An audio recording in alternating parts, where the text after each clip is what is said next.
Difference between internal auditing and operational auditing. तो इसमें हम इनके 3 लेवल में बात करेंगे। एक होगा परसेप्शन लेवल, दूसरा होगा इशू लेवल और तीसरा होगा ऑब्जेक्टिव लेवल पे।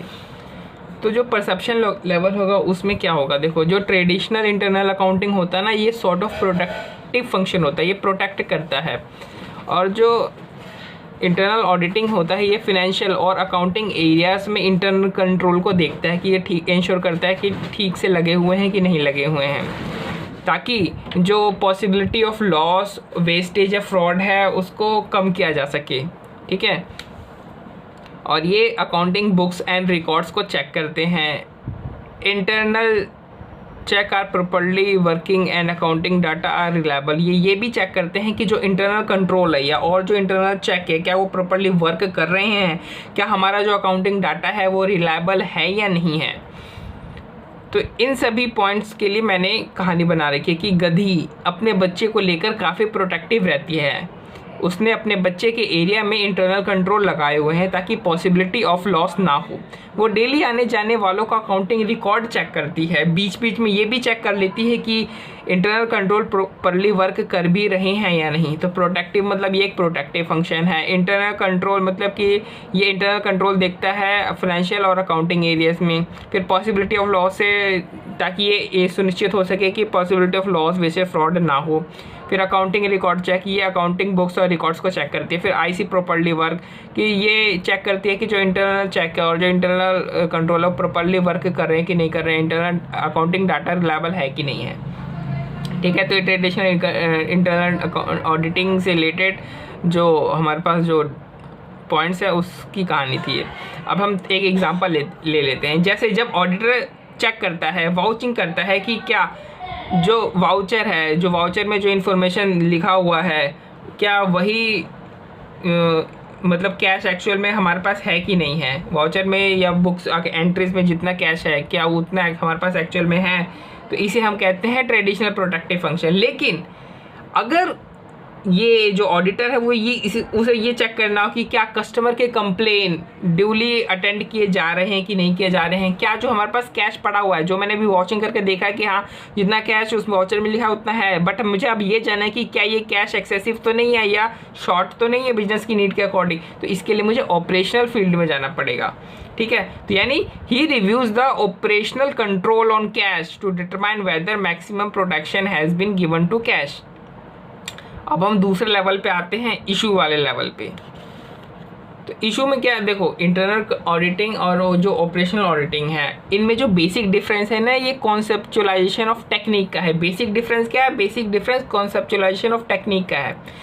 जो ऑपरेशनल ऑडिटर है उसका जो रोल है वो क्या है, उसका रोल है कि जब भी कोई चीज़ ख़राब हो जाए तो उसको करेक्शंस को रिकमेंड करना होता है कि आप इस तरीके से चीज़ों को करेक्ट कर सकते हो, और जो प्रॉपर सिस्टम और कंट्रोल है इनको इंस्टॉल करवाना है ताकि चीज़ें आगे ख़राब ना हो।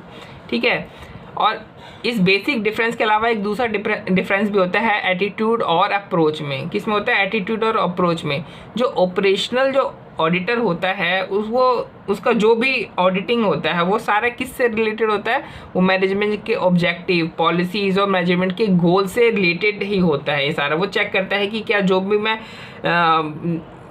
चेक कर रहा हूँ, जो भी मैं ऑडिट कर रहा हूँ, क्या ये मैनेजमेंट के ऑब्जेक्टिव, पॉलिसीज़ और गोल्स के अकॉर्डिंग सही जा रहा है कि नहीं जा रहा है। फिर आता है ऑब्जेक्टिव। देखो जो ऑपरेशनल एक्टिविटी होती है या जो ऑपरेशनल ऑडिट होती है ये क्या चेक करता है, ये चेक करता है कि जो प्लान्स और साउंड बिजनेस रिक्वायरमेंट्स है क्या वो फुलफिल हो रहे हैं क्या नहीं हो रहे हैं, यानी प्लान हमारे फुलफिल हो रहे हैं कि नहीं हो रहे हैं। जो साउंड बिजनेस रिक्वायरमेंट्स, जो भी इंटरनल कंट्रोल कुछ भी रिक्वायरमेंट है वो फुलफिल हो पा रही है कि नहीं हो पा रही है। ठीक है, और वो फोकस करता है ऑब्जेक्टिव और उसकी अचीवमेंट पर फोकस करता है। हाँ, जो देखो इसके अलावा ऑपरेशनल ऑडिटर को, ऑपरेशनल ऑडिटर के पास जो कंपनी की पॉलिसीज़, प्रोसीजर, सिस्टम, कंट्रोल्स के अलावा किस चीज़ की नॉलेज होनी चाहिए, बिजनेस के साथ उसे फैमिलियर होना चाहिए, बिजनेस का नेचर उसे पता होना चाहिए, प्रॉब्लम्स, एनवायरनमेंट कैसा है बिजनेस का, ये भी चीज़ें उसे पता होना चाहिए। तो हमने 3 लेवल पे देखा, हमने इंटरनल ऑडिटिंग और ऑपरेशनल ऑडिटिंग में डिफरेंस।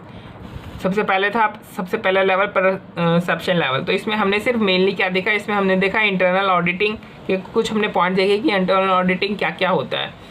फिर एग्जाम्पल में हमने इंटरनल ऑडिटिंग और ऑपरेशनल ऑडिटिंग इन दोनों को देखा कि वाउचिंग करना, कि जो एक्चुअल में जो वाउचिंग में जो कैश अमाउंट लिखा हुआ है और जो फिजिकली में जो कैश अमाउंट है, मतलब इन वाउचिंग के साथ फिजिकल वेरिफिकेशन करना, इसको हम कहते हैं इंटरनल ऑडिटिंग। लेकिन कि क्या जो कस्टमर के कंप्लेंट्स है ड्यूली अटेंड हो रहे हैं कि नहीं हो रहे हैं, कि क्या जो ये जो कैश जो मुझे दिख रहा है जो फिजिकल वेरीफाई होके करेक्ट हो गया कि हाँ ये कैश इतना है, बट ये क्या ये कैश जो इतना है क्या वो एक्सेसिव तो नहीं है, शॉर्ट तो नहीं है, इसे हम कहते हैं ऑपरेशनल ऑडिटिंग करना।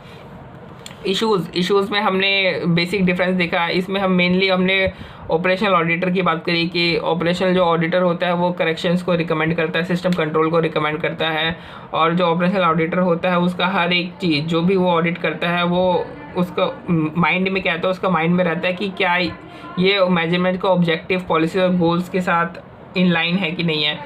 फिर हमने आखिरी लेवल देखा ऑब्जेक्टिव में भी हमने ऑपरेशनल ऑडिटिंग की बात करी कि जो ऑपरेशनल ऑडिटिंग है वो ये वेरीफाई करता है फुलफिलमेंट, किसकी फुलफिलमेंट वेरीफाई करता है, plan and sound business requirement के फुलफिलमेंट को वेरीफाई करता है, और उसे पॉलिसीज प्रोसेस सिस्टम कंट्रोल के अलावा बिजनेस का नेचर क्या है, उसकी प्रॉब्लम क्या है, बिजनेस का एनवायरनमेंट क्या है, इन सब चीज़ के साथ भी मतलब फैमिलियर होना चाहिए। तो परसेप्शन में मेनली हमारे पास इंटरनल ऑडिटिंग है, और इश्यूज़ में हमारे पास ऑपरेशनल ऑडिटिंग है, ऑब्जेक्टिव में भी ऑपरेशनल ऑडिटिंग की हम बात करते हैं।